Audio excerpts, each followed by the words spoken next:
중국 정부가 공자학원 운영에서 손을 떼겠다고 밝혔지만 간판만 바꿔 달았다는 분석이 나오는 등 여전히 공자학원을 둘러싼 의혹이 제기됩니다. 중국 교육부가 지난 5일 공자학원을 총지휘하는 국가안판 홈페이지를 통해 중외 언어교류협력센터를 설립한다고 밝힌 이후 공자학원 개명 논란이 일자 6일 중국국제중문기금회 책임자가 직접 나서 공자학원 명칭을 바꾸는 게 아니라 공자학원 운영을 자신들이 맡을 뿐이라고 설명했습니다. 공자학원을 총괄하던 국가안판이 문을 닫고 앞으로 민간단체인 기금회가 공자학원을 관리한다는 겁니다.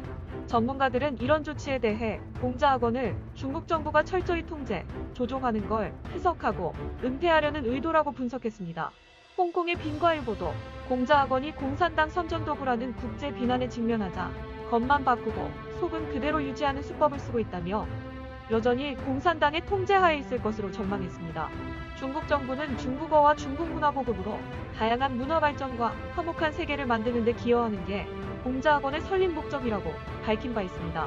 공자학원은 영국 문화와 미국 문화원처럼 문화 외교의 한 축으로 자연스럽게 받아들여지면서 전 세계 주요 대학을 중심으로 빠르게 확산됐습니다. 하지만 교재를 보면 이런 목적과는 전혀 다릅니다. 공자를 벼슬하기 좋아하는 속물로 표현했고 중국 공산당 은혜가 동해 바다보다 깊다고 적혀있는 등 사실을 왜곡 변조한 내용이 즐비합니다. 어린이 교재에선 마오쩌둥을 태양에 비유해 찬양하는가 하면 중국 공산당을 민주주의를 위해 분투하는 정당이라고 주입합니다. 또한 티베트의 전통 문화는 말살당하는 게 아니라 오히려 보호받고 있어 곧 티베트 사회를 경험한 사람들이 티베트 역사상 오늘날이 가장 좋은 시기라고 인정한다고 가르칩니다. 심지어 6.25 한국전쟁은 미국이 북한을 침공해 중국의 안전을 위해 사회주의 북한을 도와 외래 침략과 간섭에 대항하려고 참전한 것이라고 왜곡 날조합니다. 공자를 마오쩌둥 시대에는 도둑놈으로 매도했고 문화대혁명 시기에는 공자묘를 파헤치는 등 공자와 관련된 모든 유물 유적을 철저히 조롱하고 파괴했던 중국 공산당은 또 다시 공자의 이름을 빌려 공자를 욕보이고 있는 셈입니다. 현재 세계 162개 국가에서 541개 공자학원이 설립돼 있으며 누적 수강생만 해도 1200만 명을 초과했습니다. 다양한 학문과 사상을 자유롭게 교류할 것이란 기대로 공자학원을 받아들인 각국 정부와 대학으로선 학생들에게 일방적으로 공산당 이데올로기를 주입하는 등 세제 선전도구로 전락한 공자학원에 대해 우려와 불안이 커졌을 겁니다. 지난 4월 스웨덴이 자국 내 공자학원 4곳을 모두 폐쇄하기로 결정했고 미국도 올해 들어 델라웨어대, 캔자스대 등 11개 대학에서 폐쇄 방침을 밝히는 등 공자학원 퇴출이 이어지고 있습니다.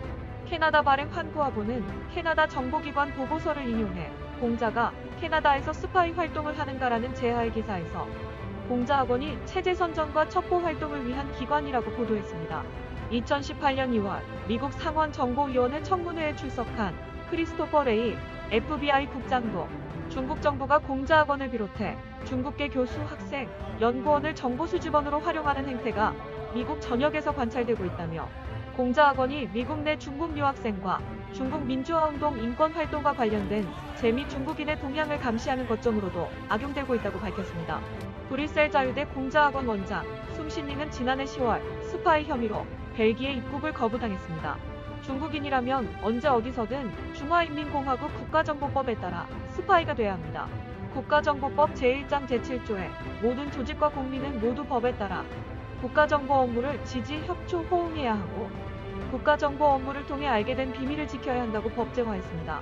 이런 사정인데도 아시아 최다 공자학원 보유국인 한국의 각 대학들은 시중의 절반 수준으로 중국어를 배울 수 있고 중국 정부가 제공하는 각종 인센티브를 이유로 들며 공자학원 유치에 발벗고 나서는 상황입니다.